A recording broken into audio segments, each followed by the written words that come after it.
Bien, pasamos a otro tema y aunque nosotros hemos estudiado hasta el momento que las reacciones más características de los aromáticos son las sustituciones electrofílicas aromáticas y que en condiciones normales no nos dan reacciones de adición, podemos decir que si se extreman las condiciones, los aromáticos como el benceno pueden sufrir reacciones de adición.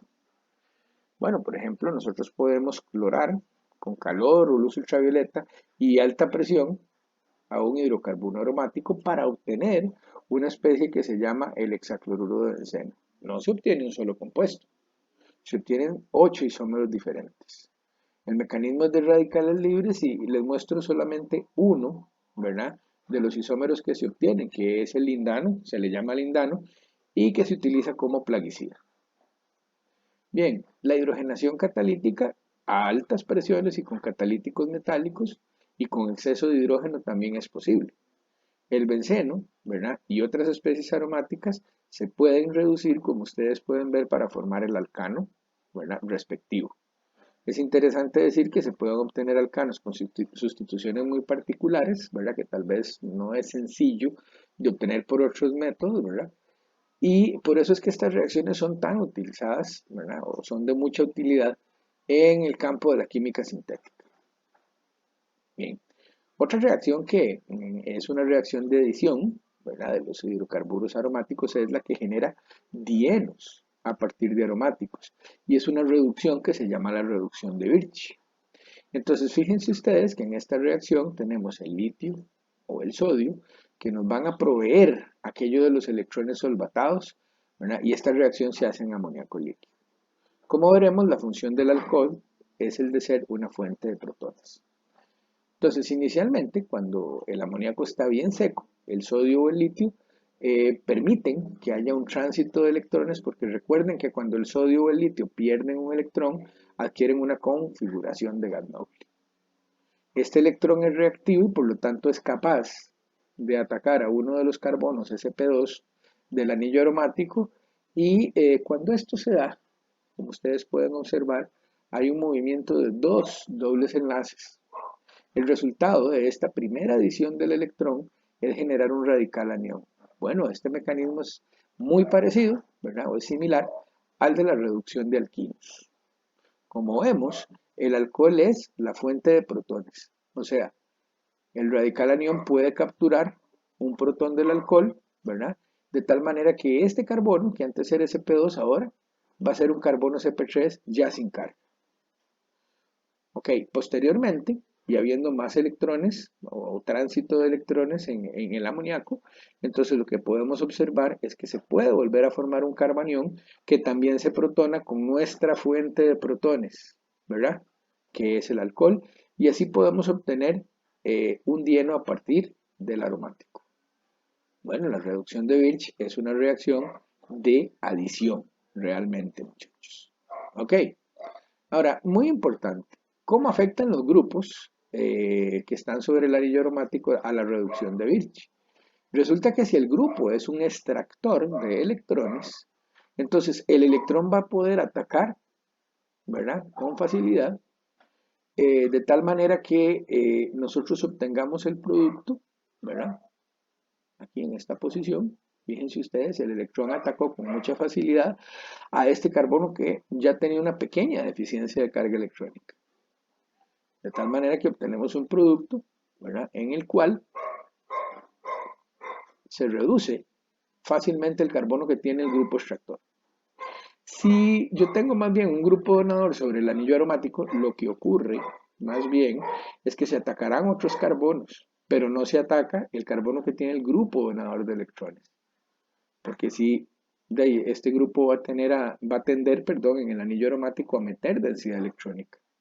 Entonces el electrón va a preferir atacar cualquiera de los otros carbonos, muchachos, ¿verdad? Que no tenga, digamos, esa inducción de carga, esa entrada de carga por parte del grupo donante.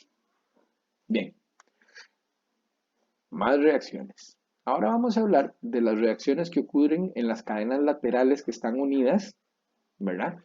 A los aromáticos. La primera de la que vamos a hablar es la oxidación con permanganato. El producto siempre va a ser ácido benzoico y vean muchachos, para que haya una oxidación de una cadena lateral, o sea, la cadena que está unida al benceno, debe de existir en el carbono bencílico al menos un hidrógeno. Si no hay un hidrógeno, no hay oxidación, ¿ok? Entonces, fíjense cómo en este primer caso obtenemos, da igual, un metil, ¿verdad? O un isopropilo. Los dos generarán en primer término, como ustedes pueden observar, las sales respectivas de los ácidos porque el medio en el que yo estoy trabajando esta reacción es básico. Si yo neutralizo posteriormente, obtengo los ácidos libres. Y acá, como ustedes pueden ver, lo que tengo es un estireno, es un doble enlace, ¿cierto? Sin embargo, el producto, luego de la neutralización final, ¿verdad? Es un ácido benzoico. De nuevo, para que ocurra esta reacción, ¿verdad? Siempre tiene que haber al menos un hidrógeno en el carbono bencílico. Y no importa la naturaleza de la cadena alquílica que tengamos sobre el anillo aromático, siempre se va a generar un ácido benzoico. Ahora, ¿esta reacción solo ocurre con permanganato? No, puede ocurrir también con otros oxidantes fuertes. Muchachos, tienen que ser oxidantes fuertes, eso sí, como el dicromato, ¿verdad? De sodio en ácido sulfúrico. Bien, ahora hablamos de la halogenación de la cadena lateral. Bueno, nosotros ya sabemos que por radicales libres, ¿verdad?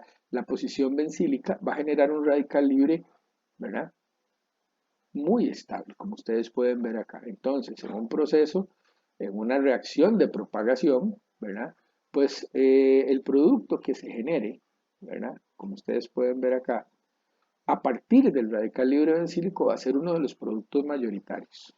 Sin embargo, el cloro es tan reactivo, ¿verdad? Tan reactivo, que sabemos que en estos procesos de radicales libres vamos a obtener una mezcla del producto monoclorado o de productos policlorados. También es posible, como ustedes pueden ver, que el carbono beta sea sustituido por la alta reactividad del cloro.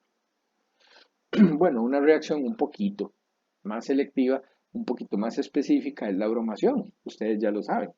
Y si se utilizan pequeñas concentraciones de bromo, por ejemplo, mediante el NMS, entonces es más factible que nosotros obtengamos, ¿verdad? El monobromuro bencílico. Bien, vamos a hablar ahora de unas reacciones que son de repaso.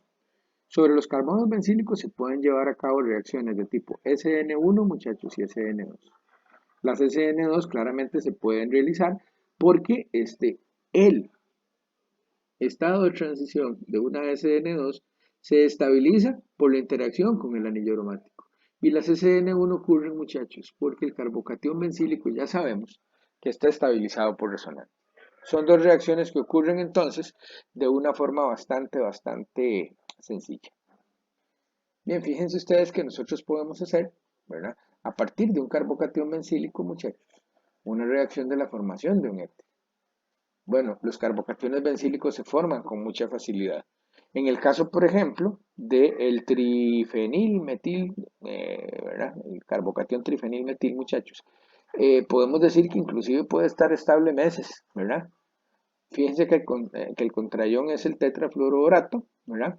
Y esta especie se puede almacenar inclusive y tiene mucho estabilizar. Lo dicho, los carbocationes bencílicos son muy estables. Ok, a manera de estrategia sintética, muchachos, fíjense, bromamos esta posición y podemos hacer sustituciones de tipo SN1 o SN2, ¿verdad? Y generar una serie muy diferente, como ustedes pueden observar acá, de productos, ¿verdad? En la cadena lateral. Entonces, otra vez, para lo que va a servir esto es para que tengamos más metodología sintética. Bien, vamos a finalizar haciendo una breve mención de las reacciones de los fenoles. Entonces, como ustedes pueden observar, ¿verdad? Los fenoles pueden reaccionar, ¿verdad? Como vemos acá, en presencia de ácidos minerales y ácidos carboxílicos para producir ésteres. Esto ya lo habíamos visto en el capítulo de alcoholes. Claro, los fenoles tienen ese comportamiento, el oxígeno tiene ese comportamiento nucleofílico también, como el que existe en un alcohol.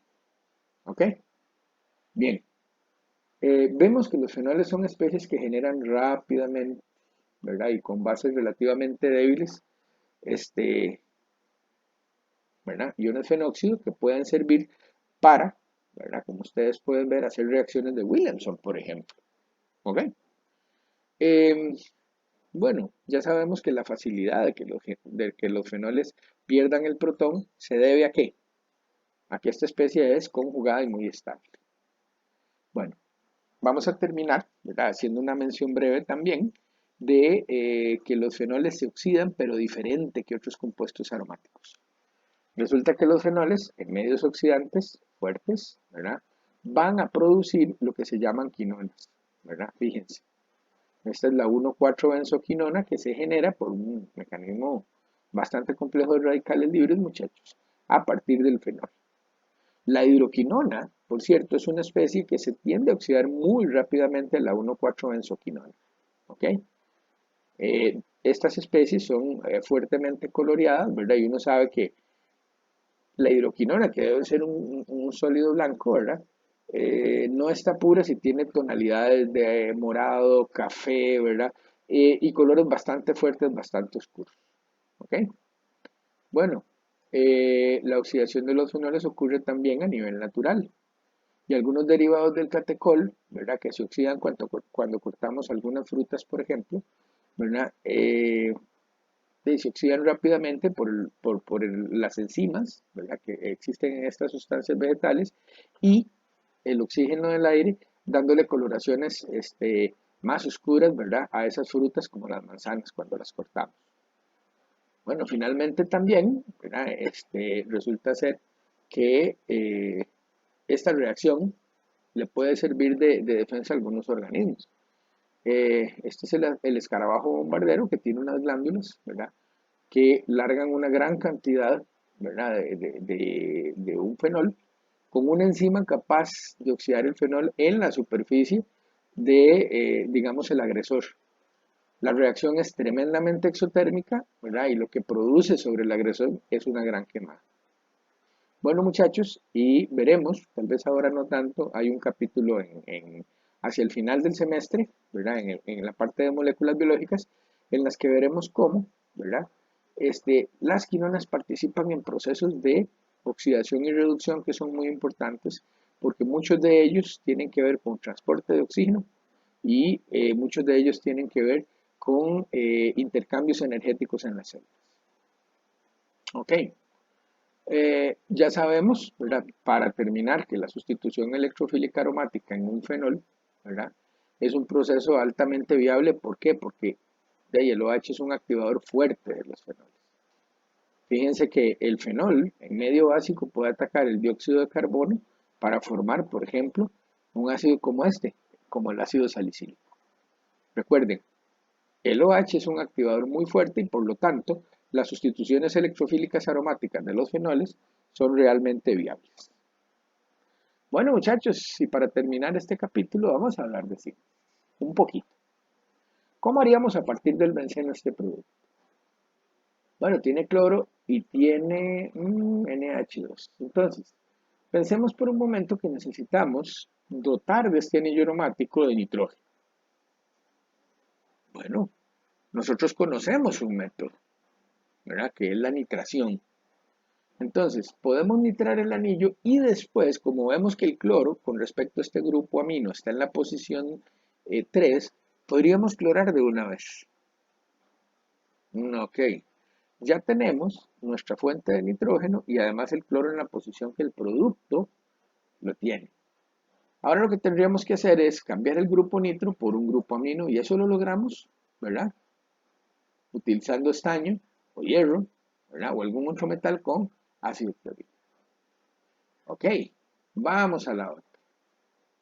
Entonces, vamos a esto.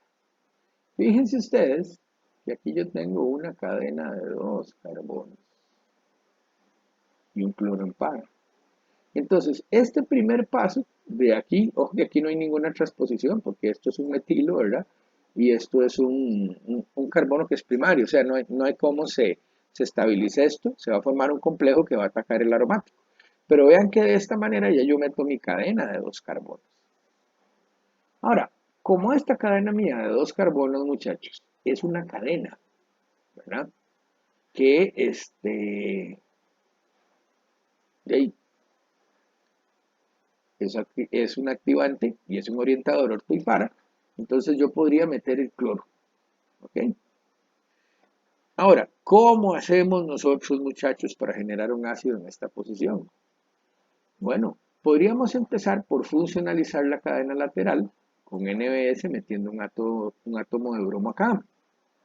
¿Lo ven? Y si hacemos una eliminación, tenemos un doble enlace. Claro, fíjense que estos son 1 y 2 carbonos. Yo necesito poner algo en esta posición que pueda oxidar con un oxidante débil.